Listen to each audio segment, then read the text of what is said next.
오늘 나온 윤석열 지지율이 3주 연속으로 하락했다고 합니다. 윤석열의 국정수행 긍정평가는 전주 대비 2.1% 떨어진 30.2%, 부정평가는 전주 대비 2.6% 올라 66.9%로 나왔습니다. 2022년 8월 29.3% 이후 최저치를 기록한 것입니다. 바닥을 모르고 뚝뚝 떨어지고 있는 건데요. 저는 이 하락세를 잘 봐야 한다고 봅니다. 임기가 3년 남은 정권이라도 민심이 벗어난 정권은 국정동력 상실은 물론이고 정권 자체의 생명력이 점점 잃고 있는 거나 마찬가지입니다. 정권의 방패와도 같은 민심이 없다는 말은 용산에 있는 사람들이 공포를 느낄 가능성이 아주 높다는 것이죠. 그것을 증명해주는 현상이 바로 찐윤들이 당을 장악하려고 하는 행태들입니다. 인기가 없는 정권이 할 수 있는 거라곤 집토끼에게 손을 내밀고 당을 장악하여 최대한 방패를 만들어 자신들을 보호하려고 할 것입니다. 여러분들은 찐윤 이철규가 원내대표로 나온다는 사실을 어떻게 보시나요? 총선을 통해 민심이 이제는 윤석열을 싫어한다는 사실을 보았음에도 여전히 윤핵관을 당의 핵심 자리에 앉힌다고 하는 건 무엇을 의미할까요? 임기가 3년이나 남은 상태에서 최상병 특검, 김건희의 수많은 의혹들, 당무 개입, 관권선거 등 문제될 소지들이 너무나 많은 상황에서 용산은 많이 두려울 것입니다.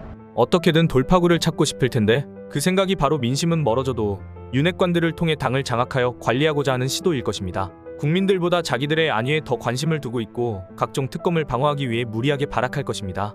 사실 그러면 그럴수록 정권의 조기 종식은 더 가까워질 거라 생각합니다. 어쨌든 이런 상황 속에서 이철규가 원내대표로 확정될 거라고 보는데요. 이러면 국힘은 사실상 도로친윤당, 도로영남당이라는 오명을 벗기는 어려울 것입니다. 대통령실과 함께 늪으로 빠지는 길밖에 남지 않겠죠. 대통령실과 국힘당이 함께 나락을 가고 있다는 것을 잘 보여주는 것이 바로 최상병 특검입니다. 대통령실과 국힘 모두 특검을 안 받겠다는 입장을 분명히 한 것으로 보이는데요. 정말 흥미로운 점은 야당이 총선을 압승하고 난 뒤에 갑자기 언론과 내부에서 증거들이 매일같이 나오고 있다는 것입니다. 언론을 통해 보셔서 아시겠지만 요즘 계속해서 윗선에 대한 정황과 증거들이 보도되고 있고 수사 개입 의혹의 핵심인 용산의 개입 여부와 관련하여 수사를 안 할 수 없는 상황입니다. 이런 상황 속에서 국힘은 최상병 특검법과 관련하여 표 단속에 나선 것으로 알려졌습니다. 국민을 위해 일한다고 하면서 대다수의 국민들이 찬성하는 최상병 특검법을 하지 않으려고 하는 이유는 무엇일까요? 그저 용산 눈치나 보고 있는 거죠. 이에 이준석 개혁신당 대표는 다들 양심을 잃어가는 거냐며 이럴 거면 왜 보수정당을 자처하냐고 비판했습니다. 이 대표는 자신의 SNS에 여당이 최상병 특검 불가론을 내부에서 공유했다는 내용의 기사를 첨부하며 안타깝게 순직한 해병대 용사를 위해 진실 규명하자는 이야기에 이렇게 방어적으로 나올 것 같으면 왜 안보정당, 보수정당을 자처하냐고 지적했습니다. 그러면서 단일 대우로 다들 양심을 잃어가는 거냐며 최상병 가족의 마음, 박정훈 대령의 마음이 한 번만 되어볼 수는 없는 거냐고 되물었습니다. 다음은 윤석열을 지지했었다고 밝힌 박정훈 대령의 어머님이 용산을 향해 직격했습니다. 자신은 국민의힘 당원이라며 대통령이 내 생각이 잘못됐다고 국민들에게 사과하고 하루속히 박 대령의 기소를 풀어줘야 한다고 말했습니다.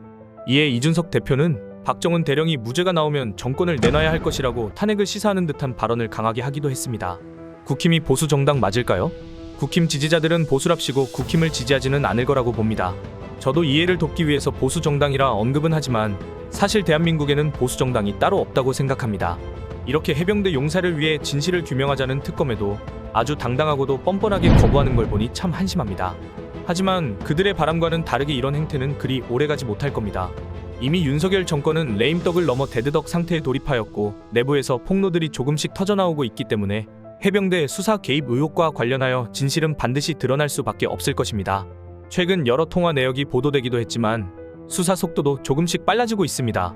최상병 사건 외압 의혹의 핵심 인물로 지목된 유재은 국방부 법무관리관이 지난주 금요일 고위공직자수사처에서 14시간 조사를 받은 데 이어 오늘 추가로 소환돼 공수처에 출석했는데요. 덮을래야 덮을 수 없을 정도로 증거나 정황들이 너무나 많이 드러난 상황이기 때문에 어떤 결과로든 나올 수밖에 없는 상황이라고 봅니다. 하루라도 빨리 윤석열 정권의 조기 종식을 원하는 민주진보개혁 시민분들께서는 인내심을 가지고 지켜보시기만 하면 되지 않을까 예측해봅니다. 진실이 수면 위로 드러나는 그날까지 지켜보도록 하겠습니다. 끝으로 이 영상이 많은 분들에게 퍼질 수 있도록 좋아요 꼭 부탁드립니다. 다들 오늘 하루도 화이팅입니다.